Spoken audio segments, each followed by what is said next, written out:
One of the reporters of that article joins me now. Gavin Bade covers energy for Politico Pro. Gavin, thanks very much for being with us. How will Rick Perry's time at the Energy Department be remembered? Well, thanks so much, Elaine. Rick Perry has really been known as a survivor for a lot of the Trump administration. When he stepped down on December 1st, he was one of the longest-serving cabinet members, and he's been at the Trump administration since its outset. Perry was able to accomplish this by, for most of his tenure, largely avoiding the ethics scandals and complications that bedeviled some of his colleagues, like Scott Pruitt, who was the former head of the EPA, and Ryan Zinke, who was the head of the Department of the Interior. Perry, for most of his tenure, was largely a cheerleader for expanding U.S. energy production and export overseas. But that role led him to a big policy role in the Ukraine, which is now the subject of course, the Democrats' impeachment inquiry, and he's emerging as one of the central figures in that controversy. Well, you report that Rick Perry was one of the president's least divisive members among lawmakers, and you said that it's, quote, not a small thing, given today's political climate. How did Rick Perry work with Congress? And at the end of the day, did he accomplish what President Trump wanted him to? So the Secretary Perry had largely friendly relations with Congress, even as the president sought to gut a lot of clean energy programs, cut their budgets at the Department of Energy. He enjoyed largely friendly relations with Congress. Where I think he saw more complications was with his relations with other agencies, especially the Federal Energy Regulatory Commission. Back in 2017, Perry put forward a plan at FERC, as this agency is known, to save retiring coal and nuclear plants and keep them online.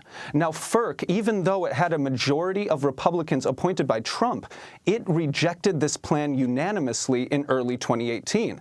Perry has been unable to resurrect any effort to save these coal and nuclear plants from retiring, and that, of course, was a big promise of the Trump campaign back in 2016, that he was going to support the coal sector. So I think that while his relations with Congress were good, he will be remembered as not being able to get the president's agenda accomplished at FERC, at least yet.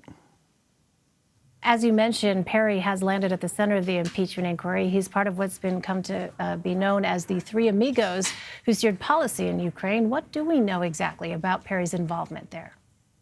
So this controversy all goes back to who was in the loop when it comes to the Trump administration's alleged efforts to pressure the Ukraine government to open an investigation into former Vice President Joe Biden. Now, last month, EU Ambassador Gordon Sondland, he testified that Perry was indeed in the loop and that he knew about the Trump administration's efforts and the efforts from Trump's lawyer Rudy Giuliani to get the president of Ukraine to announce an investment into Joe Biden. Perry has said that his knowledge didn't necessarily go that deep, and that he knew the Trump administration wanted a generalized push to root out corruption in Ukraine, but that he never knew it was connected, if it was, to Joe Biden, his son, or the Ukrainian energy company Burisma, where Joe Biden's son was on the board. So Sondland last month, he told impeachment investigators that he expects Perry to be a key witness in all of this ongoing controversy, but so far Perry has refused to turn over documents to House investigators that they've said they could request, and he's also refused to show up and testify himself. So we will see if anything changes on that front going forward, but so far it's been stonewalling from the former secretary. Well, let's talk about what happens next. Perry's replacement is his former deputy. What do we know about Dan Brouillette? So Dan Brouillette very much fits the mold of what you could call a second-stringer secretary in the Trump administration. At both EPA and Department of Interior, when their secretaries stepped down, they were replaced by their direct deputies, the number twos at their agencies. And both of those people are much more policy-oriented, technocratic folks who usually stay out of the public spotlight. Dan Brouillette is no exception. This is a man with a long history in Washington, working both in Congress and in the energy industry. He's worked at the DOE before, and for the past few years has really overseen the day-to-day operations as Rick Perry's number two. So I think what we can, what most people expect out of Brouillette is a steady hand at the helm of DOE.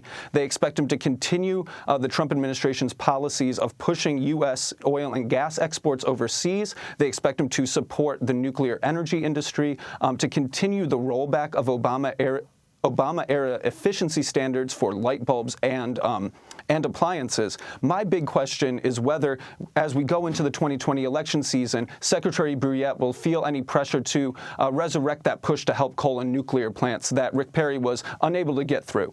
And correct me if I'm wrong, Gavin, but Brouillette, I read, was a former vice president at Ford Motor Company. Is that right?